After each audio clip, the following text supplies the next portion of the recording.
Assalamualaikum warahmatullahi wabarakatuh. Selamat pagi semuanya. Selamat pagi juga anak-anak. Sebelum kita mulai pembelajaran pada hari ini, marilah kita berdoa terlebih dahulu dengan bacaan Al-Fatihah, dengan harapan semoga apa yang kita pelajari hari ini dapat bermanfaat untuk kita semua, baik sekarang ataupun di masa depan. Al-Fatihah. A'udzubillahiminasyaitonirrajim. Bismillahirrahmanirrahim. Alhamdulillahirabbil alamin arrahmanirrahim maliki yaumiddin. Iyyaka na'budu wa iyyaka nasta'in ihdinas siratal mustaqim siratal ladzina an'amta 'alaihim ghairil maghdubi alaihim waladdallin. Amin. Baik, di sini kemarin kita sudah membahas tentang alur perjalanan dakwah Islam masuk ke bumi Nusantara. Nah, untuk hari ini kita akan membahas tentang cara-cara dakwah dan juga kerajaan-kerajaan Islam yang ada di Indonesia. Nah, untuk yang pertama yakni adalah cara-cara dakwah.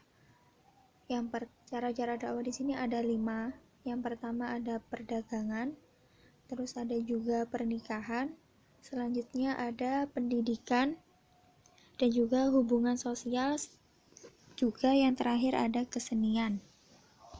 Nah, untuk yang pertama yakni adalah jalur perdagangan, yang mana jalur perdagangan ini dimulai dari abad ke-7 sampai abad ke-16 Masehi.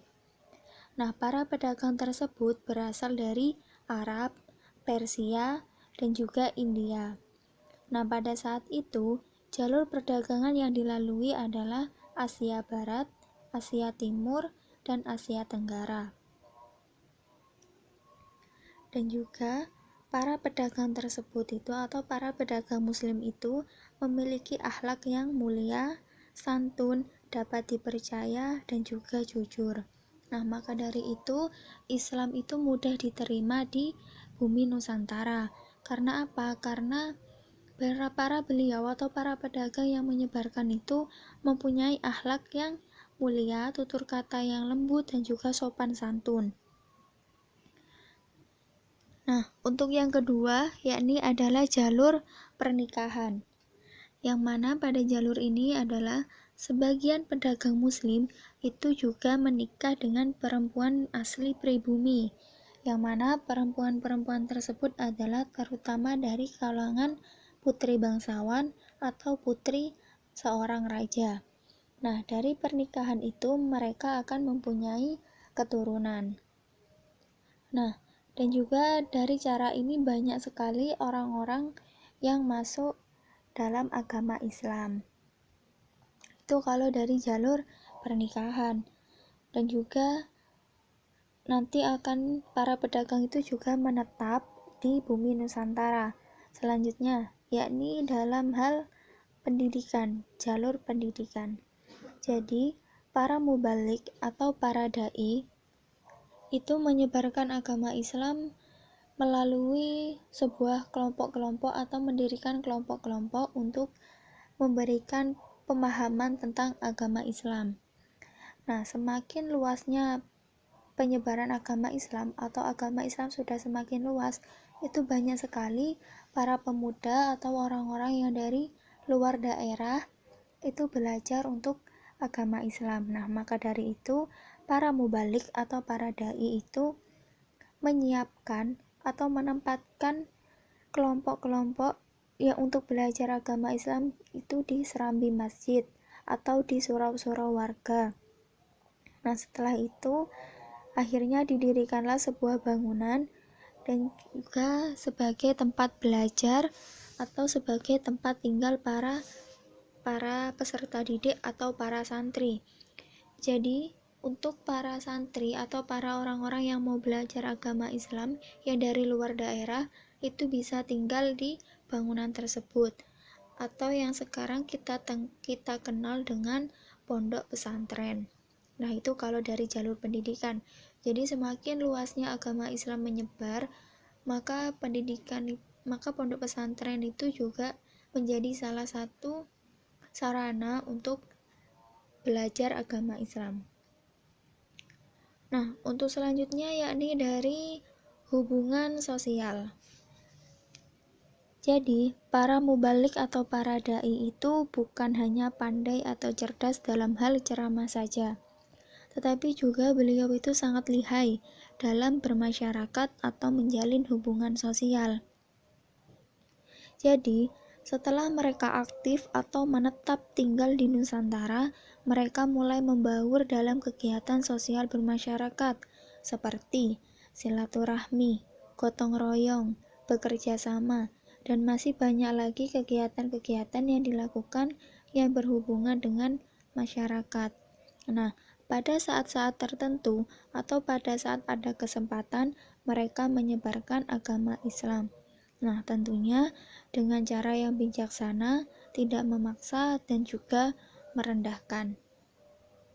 Maka dari itu, Islam sangat mudah diterima karena memang para pedagang atau para mubalik atau para dai atau juga para penyebar agama Islam itu melakukan penyebaran agama Islam dengan cara yang halus, dengan cara yang sopan, dengan tutur kata yang lemah lembut dan juga tidak merendahkan agama lain atau membandingkan agama Islam dengan agama-agama yang lain.